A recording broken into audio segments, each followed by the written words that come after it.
오늘은 종려주일입니다. 종려주일은 부활절 한 주 전 주일이자 또 본격적으로 고난주간이 시작되는 그런 주일입니다. 본래 예수님께서 예루살렘에 입성하실 때 군중들이 종려나무 가지를 흔들면서 환영했다라고 해서 붙여진 그런 이름입니다. 특별히 고난주간이 시작되는 오늘부터 일주일 동안 유월절 어린 양으로 이 땅에 오신 예수님의 그 십자가의 사랑과 그 의미를 더욱더 깊이 묵상하는 귀한 시간 되실 수 있게 되기를 바랍니다.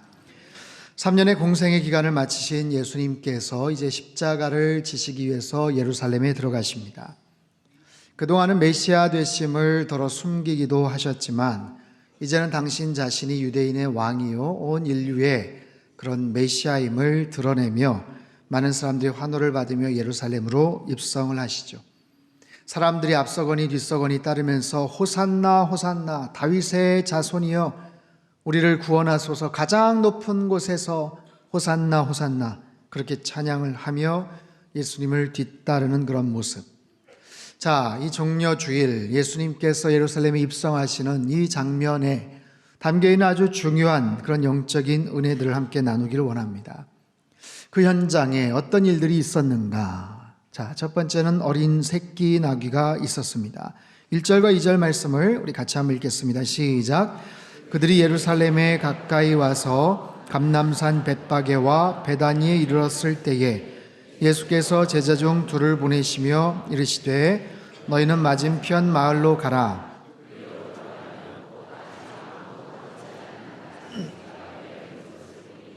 풀어 끌고 오라. 자, 한 마리의 새끼 나귀가 있었습니다. 당시 수많은 농가에서 그저 평범하게 볼 수 있는 그런 새끼 나귀. 어쩌면 요즘같이 반려동물에 대한 아끼는 그런 분위기라면 그 당시에 그 새끼 나귀를 가진 그 주인집 아들과 딸이 어쩌면 나귀 새끼에게 이름도 붙여졌을지 모르는 어떤 그런 작고 연약한 그런 나귀입니다.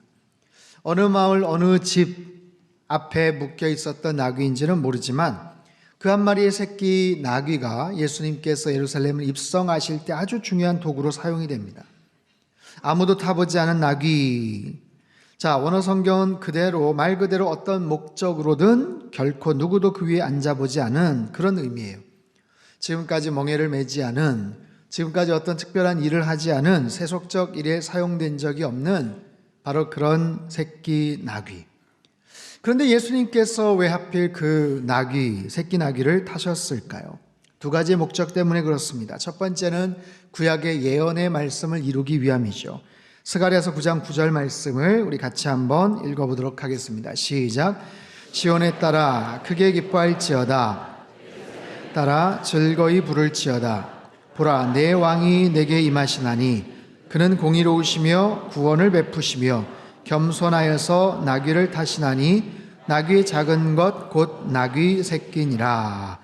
자, 예수님의 일생은 탄생부터 죽음 그리고 부활에 이르기까지 구약에서 예표된 또 말씀하신 모든 예언의 말씀을 충실하게 이루었던 그런 인생이에요. 하나님 말씀에 대한 성취, 구약의 수많은 성경 구절을 그대로 이루시며 예수님의 사역과 삶이 그렇게 이루어지고 충만하게 채워졌죠. 그런 예수님이 생의 마지막 순간까지도 구약의 예언의 말씀을 이루셔요. 예수님 탄생 전 약 520년 전 스가랴 선지자가 했던 이 예언이 성취되기를 소망하시면서 한 어린 새끼 나귀를 타시고 예루살렘에 입성을 하십니다. 말씀에 대한 성취, 그 말씀을 이루시기를 원하시는 그 예수님의 뜻. 두 번째는 성결의 의미, 성결의 중요성입니다. 우리가 아는 것처럼 예수님은 30세가 넘으신 성인 남성이죠. 자, 어린 새끼 나귀를 탔다면 얼마나 우스꽝스럽기도 하고 때로는 그렇게 폼나지 않은 그런 모습이지 않았겠어요? 왜 하필 예수님은 어린 새끼 나귀를 타셨을까? 힘이 센, 힘이 좋은 종말을 구하실 수가 없어서 그러셨을까? 갈기를 휘날리며 며칠을 내달려도 지치지 않는 그런 하얀 백마를 구하지 못하셔서 그러셨을까? 그렇지 않습니다. 비록 힘도 없는 새끼 나귀지만 그 나귀를 택하셨던 이유는 깨끗한 나귀였기 때문에 그래요. 태어나서 짐을 부리거나 한 번도 사람을 태워본 적이 없는 정결한 나귀, 때묻지 않은 나귀였기 때문에 그렇습니다. 이처럼 주님께서는 보잘것없어 보여도 깨끗하고 성별된 것을 사용을 하시죠. 이것은 하나님의 뜻, 성경에 여러 차례 나타나 있습니다. 특히 구약에서는 아직 흠이 없고 길들여지지 않은 소나 나귀를 하나님의 쓰임받기에 적합한 것이라고 하며 말씀을 하셨어요. 민수기 19장, 신명기 21장, 사무엘상 6장 등에서 이미 언급을 하신 바가 있습니다. 그래서 주님께서는 어린 새끼 나귀를 택하셨고 이 처음 것, 구별된 것, 깨끗한 것에 대한 그런 특별한 상징은 주님의 탄생과 죽음에서도 그대로 나타나지요. 예수님께서는 천회의 몸인 마리아에게서 태어나셨어요. 예수님께서는 죽으셨어도 아직 아무도 사용하지 않았던 요셉의 무덤에 그 시신이 안장되는 것을 보면 알 수가 있죠. 이 어린 나귀가 예수님의 그 입성에 귀하게 쓰임받듯이, 그 귀하게 쓰임받듯이 우리들도 예수님 앞에 그렇게 쓰임받기 위해서는 어떻게 해야 될까요? 구별되어야 돼요. 세상의 기준, 세상의 세속적인 가치관에서 벗어나 정결한 모습으로 깨끗하게 구별될 때 주님께서 우리를 사용하신다라는 거죠. 사도 바울은 그의 영적인 아들 디모데에게 디모데후서 2장에서 이렇게 권면을 합니다. 20절, 21절 같이 읽죠. 시작. 큰 집에는 금그릇과 은그릇뿐 아니라 질그릇도 있어 귀하게 쓰는 것도 있고 천하게 쓰는 것도 있나니 그러므로 누구든지 이런 것에서 자기를 깨끗하게 하면 귀히 쓰는 그릇이 되어 거룩하고 주인의 쓰심에 합당하며 모든 선한 일에 준비함이 되리라. 자, 그러므로 누구든지 저는 이 부분이 얼마나 마음에 드는지 몰라요. 자격에 제한이 없다는 거 아닙니까? 자격 요건이 까다로운 것도 아니고 아예 제한이 없다는 거예요. 누구든지 가능할 수 있다. 여러분, 세상에서는 좋은 일을 하기 위해서는, 그런 곳에 취업을 하기 위해서는 얼마나 조건이 까다로운지 모릅니다. 굉장히 좋은 학벌, 탁월한 실력, 빼어난 외모, 여러 가지 외적인 좋은 조건을 갖추어도 경쟁자들이 치열하고 그런 좋은 자리에 나아가기가 어렵죠. 자격 요건이, 제한 요건이 굉장히 까다로운 거예요. 그런데 하나님의 일을 하는 데 있어서는 그런 부분들을 바라보시지 않고 그가 어떤 그릇이든지 어떤 재료로 만들었든지 그게 중요한 게 아니라 얼마나 깨끗한가. 아무리 금과 은으로 만들었고 아무리 화려하게 치장을 했다고 하더라도 거기가 더럽혀져 있으면, 구별되어 있지 않으면 사용할 수 없다라고 말씀을 하시는 거예요. 나무로 만들든지 노시든 금이든 은이든 깨끗하게만 구별되어 있으면, 준비되어 있으면 하나님께서 우리를 사용하신다, 귀히 쓰는 그릇이 될 것이다 라고 말씀을 하세요. 하나님의 위대한 종이었던 앤드류 머레이라는 분이 이런 글을 썼어요. 나로 더 비어지고 더 낮아지게 하소서. 비천하여 아무도 주목하지 않고 아무도 알아주지 않는 자가 되어도 그리스도로, 오직 그리스도만으로 채워지고 귀하게 쓰임받는 하나님의 거룩한 그릇이 되게 하소서. 사랑하는 성도 여러분, 하나님 일에 더 귀하게 쓰임받기를 여러분 원하십니까? 하나님 앞에 더 귀하게 쓰임받는 저 여러분 되시기를 축원합니다. 그러기 위해서는 어떻게 해야 된다고요? 더 거룩한 모습으로, 성결한 자세로 구별되어 있어야 된다. 여러분, 더 깨끗한 그릇 되시고 성결한 삶을 사시기를 주님의 이름으로 축복합니다. 그렇게 준비된 자들을 하나님께서 가장 요긴한 모습으로 사용해 주시겠다라고 말씀을 하세요. 자, 예수님 예루살렘 입성하는 그 장면에 두 번째 아주 중요한 포인트예요. 주님의 필요가 있었어요. 3절에서 6절까지 말씀을 같이 한번 읽겠습니다. 시작. 만일 누가 너희에게 왜 이렇게 하느냐 묻거든 주가 쓰시겠다 하라. 그리하면 즉시 이리로 보내리라 하시니, 제자들이 가서 본즉 나귀 새끼가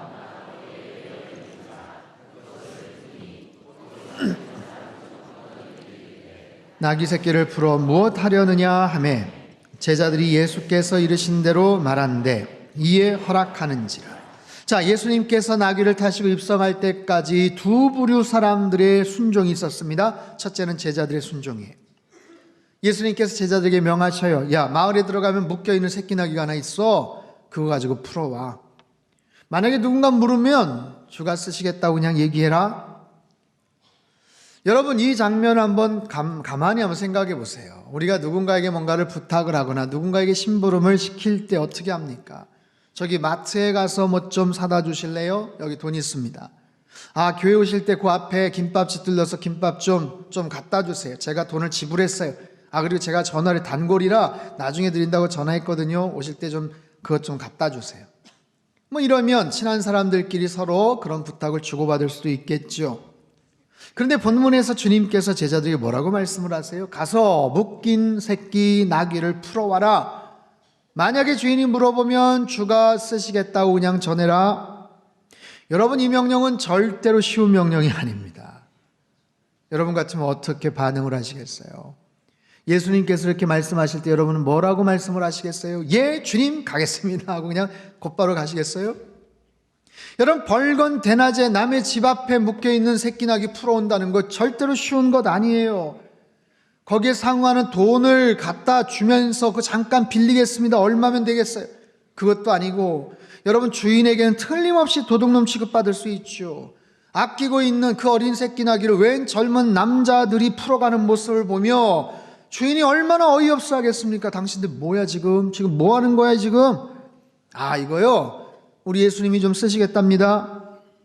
여러분, 이 말에 주인이 어떻게 반응을 하겠습니까?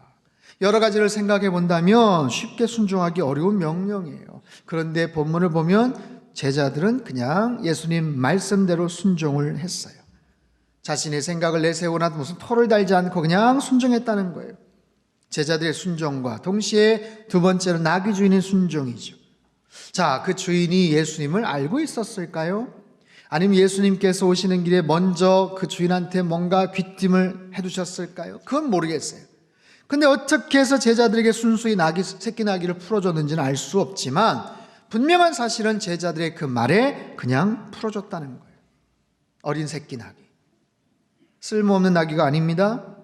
앞으로 많은 사람들을 태우고 짐도 나르게 될 농가에 아주 소중한 그런 도구, 재산이에요. 가능성이 있는 그런 나귀입니다. 마침 병이 들고 늙어서 그냥 처치곤란했던, 야, 저거 마침 누가 좀 데리고 왔으면 좋겠는데, 그런 나귀가 아니었다고요. 그런데 주인은 주가 쓰시겠다는 이 말에 순종을 합니다. 주님이 이것을 필요로 하십니다. 우리 주님께서 이것을 필요로 하세요. 자신의 소중한 재산이요, 농가에 아주 요긴한 그런 도구였지만 주님 쓰신다는 말씀에 그냥 순종을 합니다. 주가 쓰시겠다, 예수님이 그것을 쓰시겠다, 원문의 의미는 주님이 그것을 필요로 하신다라는 뜻이에요. 주님이 그것을 필요로 하신다. 여러분, 성경 곳곳에는 사람들의 필요가 나옵니다. 사람들은 늘 부족합니다. 뭔가 아쉽습니다. 그래서 그걸 가지고 하나님 앞에 기도합니다. 간구합니다. 하나님, 우리의 문제를 고쳐주시고 해결하여 주시옵소서. 물질이 부족합니다. 질병에서 고쳐주십시오. 귀신을 쫓아내 주십시오. 전쟁에서 승리를 거두게 해주십시오. 힘들고 어려운 자연재해에서 하나님 건져주십시오. 수없이 많은 사람들의 필요와 간구가 성경에는 끝도 없이 등장을 해요. 그런데 예수님께서 무엇이 필요하다라고 하시는 말씀, 예수님이 어떤 부분이 필요하다라고 하신 내용은 거의 없어요.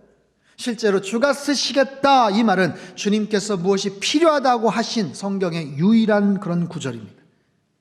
단 한 번 나오는 그 구절, 나의 필요가 아니라 예수님의 필요해요. 사람의 필요가 아니라 하나님의 필요해요. 하나님의 필요. 그 말씀을 하시는 주님은 어떤 분이십니까? 돌로 떡을 만들어 먹으실 수 있는 분 아니에요? 말씀만으로도 죽은 자를 살리실 수 있는, 죽은 지 나흘이나 되었던 나사로를 뚜벅뚜벅 걸어 나오게 하실 수 있는 바로 그분, 오병이어로 수천 명 수만 명을 먹이고도 남게 하실 수 있는 그런 능력자, 세상의 모든 필요한 것들을 능히 채워나가실 수 있는 만군의 여호와 하나님의 아들, 세상의 만물의 주인 되시는 그분께서 지금 뭐가 필요하냐면 어린 새끼 나귀 한 마리가 필요하신 거예요. 마침 그 타이밍에 어린 새끼 나귀 한 마리가 필요하셨어요. 그 필요를 주님은 제자들을 통해서, 나귀 주인의 순종을 통해서 채워나가십니다. 여러분, 놀라운 일 아닙니까? 온 세상의 주인 되시는 그분이 지금 그게 필요하다라고 말씀을 하세요.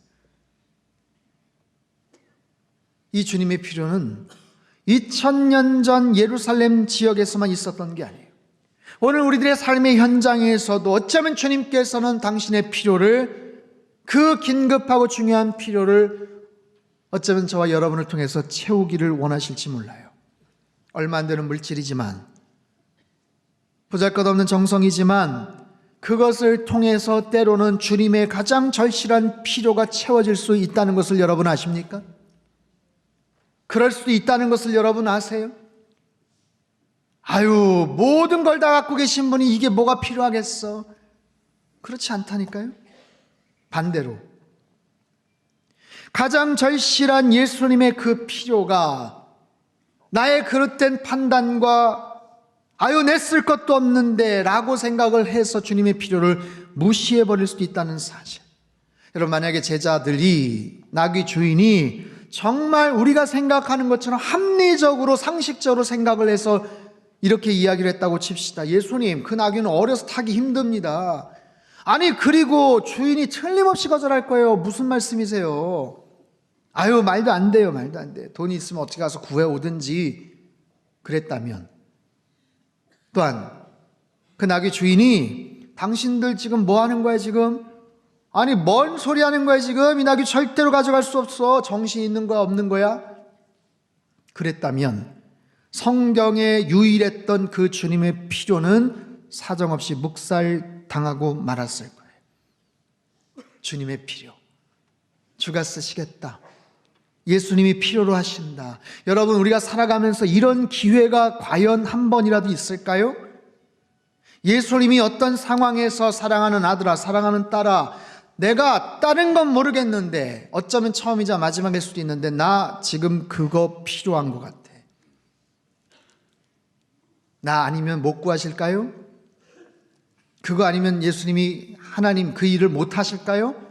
그럼에도 불구하고 어느 순간 나에게 이런 도전을 주신다면 우리는 어떻게 반응을 할까요? 여러분, 예수님의 제자들이나 나귀 주인의 그 반응과 그 순종의 모습이 우리 안에 있다면, 나의 평생에 예수님의 그 가장 정확한 그 필요를 채워드릴 수가 있다면 이런 것이 얼마나 큰 기쁨이고 영광이겠습니까? 바라기를 저와 여러분 모두 주님께서 어떤 상황에서 무엇이 필요하다고 하셨을 때 믿음으로 반응하시고 순종하는 저와 여러분 되시기를 주님의 이름으로 축원합니다. 우리 교회가, 우리 상당교회가 주님의 뜻을 정확하게 이렇게 이루어 드리며 주님의 기쁨이 되는 그런 교회가 되기를 소망해요. 그래, 내가 너희들 할 줄 알았다, 다른 데는 몰라도 너는 할 줄 알았다, 너희 교회는 할 줄 알았다, 참 고맙다, 그런 관계가 된다면 얼마나 좋겠습니까? 세 번째, 그 현장에는 환호하는 무리들이 있었습니다. 7절에서 10절까지 말씀을 같이 읽지요. 시작. 나귀 새끼를 예수께로 끌고 와서 자기들의 겉옷을 그 위에 얹어 놓음에 예수께서 타시니 많은 사람들은 자기들의 겉옷을 앞에서 가고 뒤에서 따르는 자들이 소리 지르되 호산나 찬송하리로다, 주의 이름으로 오시는 이여 찬송하리로다, 오는 우리 조상 다윗의 나라여 가장 높은 곳에서 호산나 하더라. 자, 제자들은 나귀 새끼를 데리고 왔고요, 곧바로 예수님이 타실 수 있도록 자기의 겉옷을 벗어서 깔아놓습니다. 어느새 모여든 사람들이 예수님 앞뒤로 주변에서 같이 가며 환호를 지르며 겉옷을 깔고 들에서 벤 나뭇가지를 길에 폈다고 해요. 이 나뭇가지가 종려나무가지. 종려나무는 대추야자 나무로서 아주 곱게, 그리고 아름다운 그런 모양 때문에 되게 영광, 기쁨, 승리의 상징을 나타내는, 그래서 개선하는 어떤 전쟁 영웅들을 환영할 때 주로 흔들면서 사용이 되었던 나뭇가지. 유대인들은요, 예수님이 나사로를 살리신 것을 목격을 했고요, 지금까지 예수님께서 행하셨던 놀라운 이적들에 대한 소문을 들었어요. 그래서 이제는 확신을 합니다. 이분이 메시아가 맞구나. 예수님의 그 놀라운 능력과 기적을 봤던 사람들, 경험했던 사람들, 소문을 들었던 사람들이 드디어 때가 찼구나. 드디어 때가 왔구나. 메시아가 이 땅에 오셨구나. 호산나 호산나. 찬송하리로다. 가장 높은 곳에서 호산나. 여러분, 호산나라는 뜻이 무엇인지 아십니까? 호산나. 호산나. 본래 히브리어로 호시아나인데 헬라어로 음역하여 호산나가 됐어요. 호시아는 구원하소서라는 뜻이. 나는 이제, 지금이라는 시간 부사입니다. 그래서 지금 우리를 구원하소서, 또는 바라건대 제발 구원해 주소서, 그런 뜻이. 그들은 간절함을 갖고 외쳐요. 이제 우리를 구원해 주십시오. 바라건대 제발 우리를 구원해 주십시오. 자, 본문에서 환호하는 무리들 무엇을 할 수 있나요? 그들은 예수님이 메시아임에 대한 확신을 갖고 있어요. 야, 이분이 메시아구나. 드디어 메시아가 오셨구나. 이 땅에 오신 그 메시아에 대한 확신. 두 번째, 구원에 대한 간절함. 그래가지고 공손한 태도를 갖고 있지요. 그런데요, 결정적으로 틀린 게 하나 있어요. 그것은 뭐냐면 메시아에 대한 정체성, 그리고 구원의 내용에 대한 차이가 있었습니다. 수많은 유대인들이 종려가지를 흔들면서 예수님을 환영하고 예수님을 외쳤지만 그들이 말했던 메시아에 대한 기대, 그들이 말했던 구원의 내용은 예수님과 달랐어요. 예수님의 생각과 달랐어요. 예수님이 왜 입성하는지 그들은 모르고 있었어요. 그들은요, 예수님께서 특별한 능력으로 예루살렘에 입성하시고 이제 로마 정부를 전복하시고 새로운 자유와 주권을 누리는 해방된 민족 국가를 만드는 것, 그런 능력 있는 메시아가 이 땅에 오셨구나, 다윗과 같은 왕으로 통치하시겠구나, 이런 기대감을 갖고 있었어요. 그래서 소리를 지르는 거예요. 호산나, 우리의 왕이 오셨다. 드디어 이 땅에 오셨다. 열광을 하고 환호를 합니다. 그런데요, 그들이 목격했던 것은 뭡니까? 그들이 기대했던 메시아에 대한 모습과는 달리 예수님 너무나도 무기력하게 붙잡히시고 말아요. 예수님은 하나님의 아들로서의 지금까지 보여주셨던 그 초인적인 능력과 특별한 힘을 발휘하지 않으셨어요. 눈앞에서 그 무거운 십자가를 그냥 확 날려버리고 조롱하고 괴롭히는 그 나쁜 인간들을 혼내주고 쓰러뜨리고 로마 정부는 물러가라, 유대인 만세, 이스라엘 만세, 그렇게 좀 통쾌하게 좀 외치셨으면 무슨 영화나 드라마의 어떤 반전과 같이 그런 모습을 기대했는데 아무런 저항도 않으시고 무기력하게 붙잡히시는 거예요. 환호하던 무리들, 이게 뭐야 이게? 아니 이게 뭐야 이게? 그들의 기대가 깨어지고 맙니다. 무기력한 예수님의 모습에 그들은 실망하고 맙니다. 그 실망은요, 분노로 바뀌게 됩니다. 불과 며칠 전 호산나 호산나 외치던 그들이 광분한 폭도로 바뀌게 됩니다. 자, 재판 당일 본디오 빌라도가 예수님을 살리고 싶은 마음에 죽어마땅한 바라바를 앞세워 묻습니다. 자, 내가 누구를 살리랴? 예수를 어떻게 하랴? 군중들이 외치죠. 바라바를 살려라. 예수를 십자가에 못 박아라. 여러분, 종교 지도자들에 의해서 매수당한 그룹들이 그 분위기를 분명히 이끌었겠지만, 선동했겠지만 꽤 많은 사람들은요, 불과 며칠 전 예수님을 환호하던 무리예요. 오늘 본문에서 예수님 호산나 외쳤던 무리들이라고요. 그런데 그들이 불과 며칠 후에 예수를 십자가에 못 박아버려라. 여러분, 어떻게 이럴 수가 있을까요? 메시아에 대한 확신이 있었다면서요. 구원에 대한 간절한 열망도 있었다면서요. 예, 그들에겐 상상 속에 기대하던 메시아가 있었어요. 그러나 불과 며칠 후에 현실 속에서 그들이 목도했던 인간 예수는 자기들이 기대했던 상상 속의 메시아와 다른 모습입니다. 그래서 실망을 하고 충격을 받습니다. 어떻게 하죠? 기대와 상상 속의 메시아의 모습이 나타나지 않자 그들은 그 메시아를 죽여버립니다.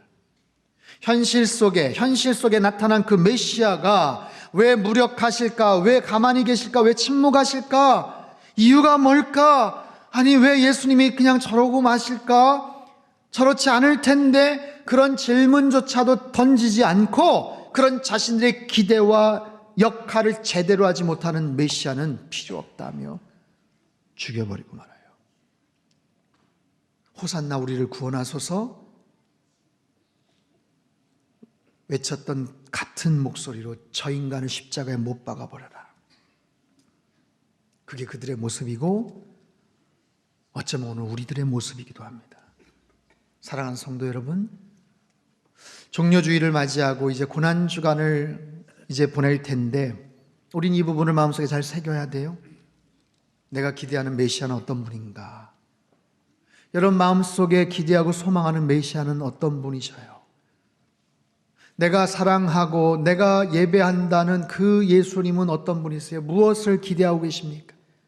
그분을 통해서 무엇을 기대하세요? 어떤 소망이 있으세요? 예수님께서 왜 예루살렘에 들어갔는지 아십니까? 그 목적을 아세요? 그분이 걸어가셨던 그 종착지가 무엇인지 아십니까?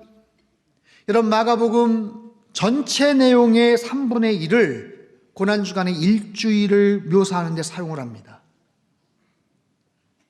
오늘부터 예수님의 마지막 일주일을 묵상하는 것, 바로 마가복음의 내용을 따라 살펴볼 거예요.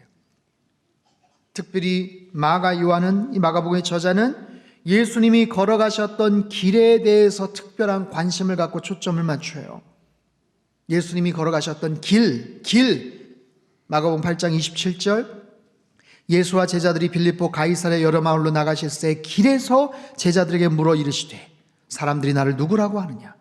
마가복음 9장 33, 34절, 너희가 길에서 서로 토론하는 것이 무엇이냐 하시되 그들이 잠잠하니 이는 길에서 서로 누가 크냐고 쟁론하였습니다. 마가복음 10장 17절, 예수께서 길에 나가실새 한 사람이 달려와서 꿇어앉아 묻자오되 선한 선생님이여 내가 무엇을 하여야 영생을 얻으리이까? 마가복음 10장 32절, 예루살렘으로 올라가는 길에 예수께서 그들 앞에 서서 가시는데 다시 12 제자들을 데리시고 자기가 당할 일을 말씀하여 이르시되, 마가복음 10장 52절, 예수께서 이르시되 가라 내 믿음이 너를 구원하였느니라 하시니 그가 곧 보게 되어 예수를 길에서 따르니라.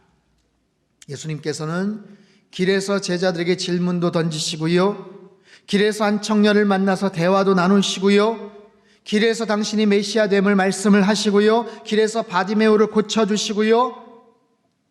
자, 근데 그 와중에 같은 길을 걸어가고 있는 와중에 제자들은요, 그 길에서 서로 누가 크냐고 서로 쟁론을 하고요, 바디메오는 눈을 뜨고 나서 예수님을 길에서 따랐다고, 그 길을 함께 따랐다고 하는데 제자들에게는 여전히 그 길의 의미를 깨닫지를 못하고 십자가의 죽음조차를 감지하지를 못하고 있어요. 여러분 여기서의 길이라는 것은 2000년 예루살렘 지역의 어느 한 지역의 길을 의미하는 게 아니에요. 결국에는 예수님께서 가시게 될 십자가의 길을 향해서 걸어가셨고 그 길을 걸어가시는 여정 속에 있었던 일들을 말씀을 하시는 거예요. 예수님은 그 길에 대한 정조준을 하고 계셔요. 그리고 그 길을 향해서 한치의 오차도 없이, 요만큼의 갈등도 없이 걸어가십니다. 뚜벅뚜벅 걸어가십니다. 그 길은 십자가의 길이었고 그 길의 최종 목적지는 바로 골고다 언덕이었어요. 십자가를 향해서 죽으시기 위해서 죽음을 향해 나아가셨던 그 길, 여러분 십자가의 의미를 깨닫지 못하면 우리도 분노한 무리처럼 돌변할 수 있다는 것 아십니까? 예수님이 어떤 분이신지를 제대로 알지 못하면 우리 상상 속의 메시아에 대한 헛된 기대를 계속해서 갖고 있는 거예요. 또한 예수님이 걸어가신 그 길이 왜 가야 되는 길이고 무엇 때문인지를 알지를 못하면 그 길의 끝자락에서 예수님에게 엉뚱한 요구를 할 수 있고, 예수님에게 내 나름대로 헌신했는데 지분 요구를 할 수가 있고, 때는 제자들처럼 서로 누가 크냐며 싸우기도 하고, 마지막 겟세마네 동산에서 세상에 땀방울이 핏방울처럼 보이도록 예수님 기도하시는 동안도 쿨쿨 졸고 자기도 하고 두려워서 도망가기도 할 수 있는 거예요. 사랑하는 성도 여러분, 예수님이 이 땅에 섬김의 종으로 겸손한 메시아의 이 땅의 모습으로 이 땅에 오신 줄 믿습니다. 예수님은 온갖 말씀의 성취자로 이 땅에 오신 줄 믿습니다. 인간의 어떤 환호와 갈채에도 당신의 사명을 망각하지 않으셨어요. 십자가를 향해서 묵묵하게 끝까지 걸어가셨던 그 주님, 자, 입성 이후에 어떤 일들이 있었는가? 예수님의 마지막 일주일 동안 어떤 일들이 있었는가? 그 일주일 동안의 일들을 생각하며 함께 묵상하는 이번 한 주간 고난주간이 되실 수 있게 되기를 바랍니다.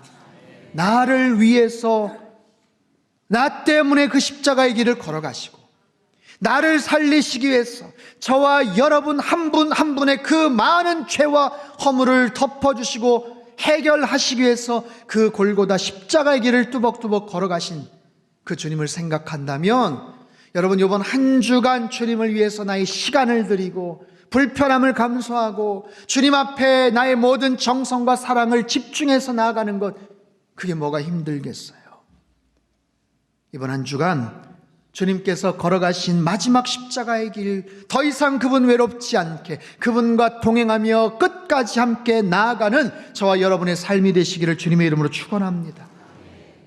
그 십자가의 끝자락에서 주님을 더욱더 뜨겁게 경험하시고, 알고 있는 지식으로서의 개념이 아니라 이미 너무 잘 알고 있는 내용으로서 아무런 감동이나 자극이 없는 늘상 돌아오는 그런 고난주간으로서의 그런 십자가가 아니라, 나를 위해서 나 때문에 돌아가셨던 그 주님과 함께 마지막 일주일 동행하며 무한한 주님의 그 사랑과 그 자비하심과 용서를 더 충만하게 누리시고, 그래서 십자가를 넘어 부활의 영광에 동참하는 저와 여러분의 삶이 되시기를 주님의 이름으로 축복합니다. 기도하겠습니다. 하나님 아버지, 감사합니다. 오늘 주신 말씀을 통해서 예수님께서 왜 이 땅에 오셨고 어떤 이유로 예루살렘에 입성을 하셨는지, 주님께서 걸어가신 그 십자가의 길의 의미가 무엇인지를 다시 한번 깊이 깨닫습니다. 나 때문에 고난의 길을 걸어가셨고 나 때문에 골고다 언덕에 오르셨던 주님을 생각하며, 하나님 이번 한 주간 주님과의 마지막 일주일을 동행하는 하나님의 거룩한 백성들 다 되게 주님 축복하여 주시옵소서. 귀하신 예수님의 이름으로 기도하옵나이다. 아멘.